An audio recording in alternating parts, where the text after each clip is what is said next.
Now, back to Coastal Living on KZTV.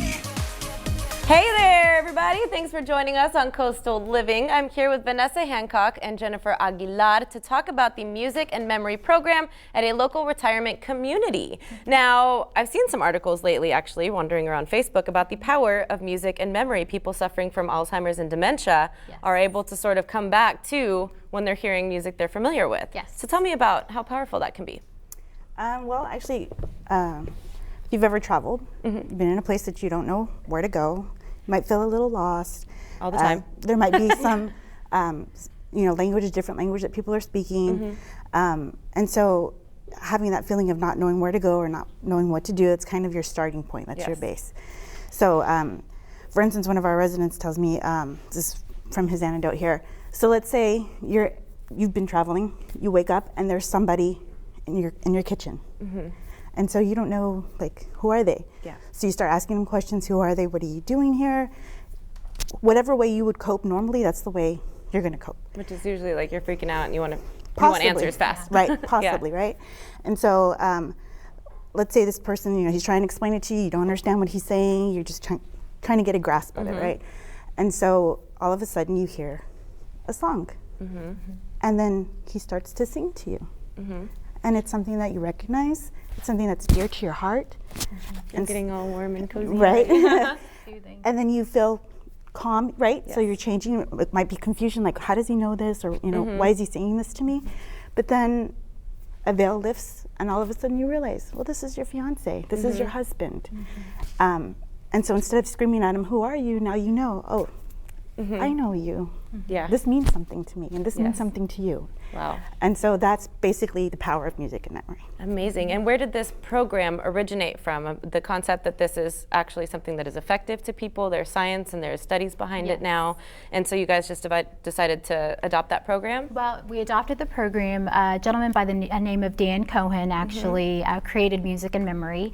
And one of our residents, Bob Lowe, giving a shout out to Bob Lowe, he saw it on a news report and he brought the idea to Mirador. And since then, one of our independent living residents. And since then it has evolved into something beautiful. All of our residents and memory support are gaining from this, I think, definitely, because it's helping with sundowning. So when a resident in the afternoon is maybe agitated or confused, you put their favorite music on and it really creates wonderful moments of joy. I think it's also a good tool for caregivers, for any of our CNAs or our unsung heroes. They're with them so much and they know so much about them. So they really know what kind of music really gets them going. But for the caregivers that are at home that might be struggling with this, you can use it as a tool. And be really strategic about it. If you're going to a doctor's appointment, the person that you're caring for might get nervous, they might have anxiety. Bath times are a really difficult time for some people. Then you can play their favorite music, and a lot of times it's a good distraction. It gets them going. I always say, like, whatever you use music for yourself, use it also for the person that you're caring for. So if you use it for motivation to get up in the morning, to go to sleep at night, to get you to go work out, whatever you use music for, use it for them. And it just makes it makes your day so much easier, and it's pleasurable for them as well. Absolutely, it's the same way that you can hear a song and you literally, it's nostalgic. It takes you back to the 7th grade cafeteria when you and your friends were eating those terrible French fries. And it really can. And so I can understand how that power, and even for infants as well, although they're not already, that's from back in the day, but how it can soothe them and get them through times of frustration or uncomfortable. So tell me about the connection between the brain and music. So when people hear music, you're not just only using one part of your brain. You're using a lot of different parts. You have rhythm, you have language, the melodies, what you're actually listening to physically. And language as well. So there's so many things that's going on in your brain that we don't even realize is happening. And so since all of those things are interacting together, that's why in a beautiful way. In a very beautiful way, and it has to be something that you're emotionally tied to.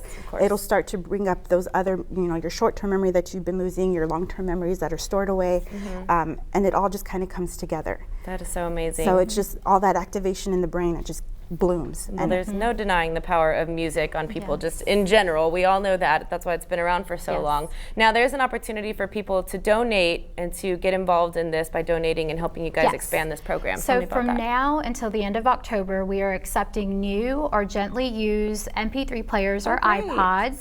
And so you can come by Mirador, 5857 Timbergate Drive. If you have more questions, you can call us at 651-1103. And we're also seeking volunteers to help us out throughout the community because we offer all levels of living. And so our residents are very, very involved, but we can always use more volunteers. And what does that entail? If somebody is interested, are there options in a short period of time, something more committed? Absolutely. So they can help us with our music and memory program. They can help read to some of our residents. So if they only have 5-10 minutes, just come in, read a book to one of our residents, or help us with the music and what kind of memory. process? Is there some sort of a screening process? You go in and fill out a form? Yes, so they can call us and we can give them all that information. Wonderful. All right. Well, that's great. I think that's a great opportunity. A lot of people are, I want to go to a retirement home and help. Come visit us. We'd love to have you. Absolutely. And then you brought a couple of props with you before we go. Tell me about those. So those wine glasses, so our residents have social hour. They have happy hour. They enjoy themselves. So those two wine glasses were created by one of our residents, Miss Lindenberg. Thank you very much. She wanted to give them to you. And then we have an upcoming walk for breast cancer awareness. What a cool so logo. all those little goodies are for you to enjoy this coming weekend. Thank you so much, and I certainly will, honey. I'll tell her I said thank you, and I'll have to come hang out with her during her happy hour so we can get along and listen to some good tunes. Absolutely. All right, thank you so much, ladies, for how you're helping these individuals and for sharing that information with some of us out there, because a lot of us are taking care of the elderly people in our own families, and this might be a tool to help them. All right, guys, don't go anywhere. Our guest host, Stefan Lewis, has his weekly beach and surf report. He still did his homework. We'll be right back on Coastal Living. You're watching Coastal Living on KZTV, the only lifestyle show made in the Coastal Bend for the Coastal Bend. Don't go anywhere. We'll be right back.